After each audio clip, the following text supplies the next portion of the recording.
strange creatures and crocodiles, hidden treasures, undiscovered riches, mysterious places, unexplored frontiers, for those enchanted by its power. The mystery of the unknown. There is magic in those words. A person called Hunter. On an island called Whale Island, a boy is fishing. He's slowly reeling it in, careful not to let the biting fish escape. After a fierce struggle, he finally landed a monstrous catch-a-fish, bigger than himself. The boy hauled the giant fish and tossed it down in the middle of the crowd. "Time to keep your end of the deal, Aunt Mito. See, I caught I am, just like I said I would." The boy shouted triumphantly. The crowd erupted in a mix of amazed gasps and cheers, everyone talking over each other in excitement.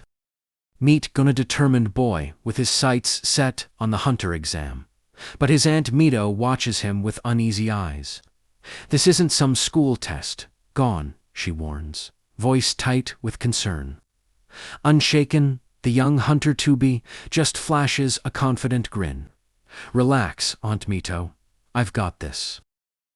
With a resigned sigh, Mito surrendered. "Fine, go." Gon whooped with glee and bolted out the door, like a storm, while Mito stared after him, fists clenched. Why must he be like this?" she whispered. Nearby, an old villager shook his head. "The boy's got his father's spirit. Blood never lies." It was no deep dark secret, Mito. In the end, it hardly matters. Why, all along, I expected this day would come. He's never asked. So why is he? I've never said a word to Gon about his father being a hunter. Gon is standing in a forest clearing, opening a mailbox. At that exact moment, a large furry creature watches him silently from the shadows. Gon and the giant creature relax together by the lakeside, fishing rods in hand. 3 years ago, Gon was under attack by a giant creature. Just as the massive creature lunged to attack Gon, someone leaped in to shield him. Despite its terrifying ferocity, this wasn't the kind of creature that sought to kill humans. Besides, it's just a mother honey badger with cubs. "We should let it live," the man said. Then he asked Gon, "Can you stand still for a moment?" Then he suddenly punched Gon square in the face. "Don't you know better than to wander around a snake beach forest this time of year? Moron, imbecile." Look there. The territorial mark of a fox bear, when she's with cub. They're everywhere. The very flies know this sign, and will clear out of the area until the whelping season is past. And now I've got this pointless kill to my credit. Speckled squirrel gave a damn. The warning call. I came. Didn't your father teach you anything? Here, antiseptic, use it. The man barked at Gon, his voice sharp with frustration as he tossed a medical bottle toward the boy. "My father's gone, my mother too," Gon replied quietly. "I've lived with Aunt Mito since I was a baby, right after my parents died in an accident." The old man's eyes widened.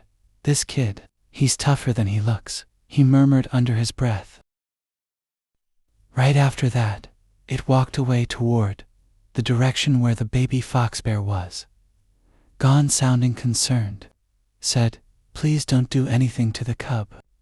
Then the adult replied, "If we don't kill this baby fox bear now, one day it might come back and hurt people as revenge for its mother. It hasn't even stopped drinking milk yet. If it dies of hunger, so be it." At that moment, Gon ran toward the baby fox bear. As the creature clawed and bit at him with its small paws, Gon held onto it tightly, refusing to let go.